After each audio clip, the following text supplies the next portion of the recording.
ಸೌತೆಕಾಯಿ ಬಗ್ಗೆ ನಿಮ್ಗೆ ಗೊತ್ತಿಲ್ಲದೆ ಇರೋ ಇಂಟ್ರೆಸ್ಟಿಂಗ್ ಮಾಹಿತಿ ಕೊಡ್ತೀನಿ. ನಾವು ಸೌತೆಕಾಯಿ ತಿನ್ಬೇಕಾದ್ರೆ ತುದಿದು ಕಟ್ ಮಾಡ್ಬಿಟ್ಟು ಈ ರೀತಿ ರಬ್ ಮಾಡ್ಬಿಟ್ಟು ಅದ್ರಲ್ಲಿ ಬರೋ ಬಿಳಿ ಪದಾರ್ಥಗಳನ್ನ ತೆಗ್ದ್ಬಿಟ್ಟು ಆಮೇಲೆ ತಿಂತೀವಿ ಅಲ್ವಾ? ಯಾಕೆ ಗೊತ್ತಾ ನಿಮ್ಗೆ? ಎಲ್ಲಾರ್ಗೂ ಗೊತ್ತಿರೋದು ಅದು ಕಹಿ ಅಂತ. ಹೌದು ಕಹಿ. ಆದ್ರೆ ಇದರಲ್ಲಿ ಕ್ಯುಕರ್ಬೈಟಸಿನ್ ಅಂತ ಇರುತ್ತೆ. ಆದ್ರೆ ಈ ಕುಕ್ಕರ್ಬೈಟಸಿನ್ ಇಂದ ದೇಹಕ್ಕೆ ಅದರದೇ ಆದಂತಹ ಅನುಕೂಲ ಮತ್ತೆ ಅನಾನುಕೂಲ ಎರಡೂ ಇದೆ. ಅನಾನುಕೂಲ ಏನು ಅಂತಂದ್ರೆ ಇದನ್ನ ನೀವೇನಾದ್ರೂ ತಿಂದ್ರೆ ನಿಮ್ಮ ಗಟ್ ಹೆಲ್ತ್ ಹಾಳಾಗುತ್ತೆ.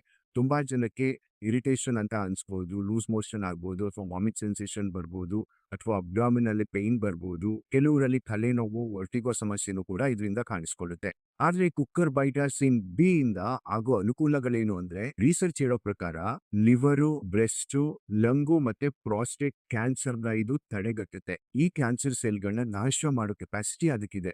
ಸೌತೆಕಾಯಿ ಬೆಸ್ಟ್ ಆರೋಗ್ಯ ಲಾಭ ಏನು ಗೊತ್ತಾ? ಇದರಲ್ಲಿ 96% ಅಷ್ಟು ನೀರಿನ ಅಂಶ ಇರುತ್ತೆ. ಇದರಿಂದ ನಮ್ಮ ದೇಹ ಯಾವಾಗ್ಲೂ ಹೈಡ್ರೇಟ್ ಆಗಿರುತ್ತೆ. ಈಗ ಯಾರ್ಯಾರಿಗೆ ಒಳ್ಳೇದು ಅಂತ ಹೇಳ್ತೀವಿ. ಮಲಬದ್ಧತೆ, ಡಯಾಬಿಟಿಕ್, ಬಿ-ಪಿ ಇರೋರ್ಗೆ, ಕೊಲೆಸ್ಟ್ರಾಲ್ ಇರೋರ್ಗೆ, ಕೂದಲಿನ ಆರೋಗ್ಯಕ್ಕೆ, ಸ್ಕಿನ್ ಆರೋಗ್ಯಕ್ಕೆ, ನಮ್ಮ ಮೂಳೆಗಳ ಆರೋಗ್ಯಕ್ಕೆ, ಆಮೇಲೆ ದೇಹದಲ್ಲಿರೋ ವಿಷಕಾರಿ ಅಂಶಗಳನ್ನ ಹೊರ ಹಾಕೋದ್ರಲ್ಲಿ ಸಹಾಯ ಮಾಡುತ್ತೆ. ನಮ್ಮ ಹೃದಯದ ಆರೋಗ್ಯಕ್ಕೆ, ಮತ್ತೆ ಇನ್ಫ್ಲಮೇಷನ್ ನ ಕಡಿಮೆ ಮಾಡುತ್ತೆ. ಹ್ಯಾಂಗ್ ಓವರ್ ನ ಕ್ಯೂರ್ ಮಾಡುತ್ತೆ. ಕಣ್ಣು ಕೆಳಗಡೆ ಏನಾದ್ರೂ ಊತ ಇತ್ತು ಅಂದ್ರೆ ಪಫಿನೆಸ್ ಇತ್ತು ಅಂತ ಅದನ್ನ ರೆಡ್ಯೂಸ್ ಮಾಡುತ್ತೆ. ಡಾರ್ಕ್ ಸರ್ಕಲ್ ನ ತೆಗ್ದಾಕುತ್ತೆ. ನೋಡಿದ್ರಲ್ಲ ಎಷ್ಟು ಆರೋಗ್ಯ ಲಾಭಗಳಿದೆ ಅಂತ. ಗೊತ್ತಿಲ್ಲದೆ ಇರೋ ಫ್ಯಾಮಿಲಿ ಫ್ರೆಂಡ್ಸ್ಗೆಲ್ಲರಿಗೂ ಶೇರ್ ಮಾಡಿ, ಸೇವ್ ಮಾಡ್ಕೊಳ್ಳಿ. ತಪ್ಪದೆ ನಮ್ಮ ಪೇಜ್ ಕೂಡ ಫಾಲೋ ಮಾಡಿ. ಧನ್ಯವಾದಗಳು.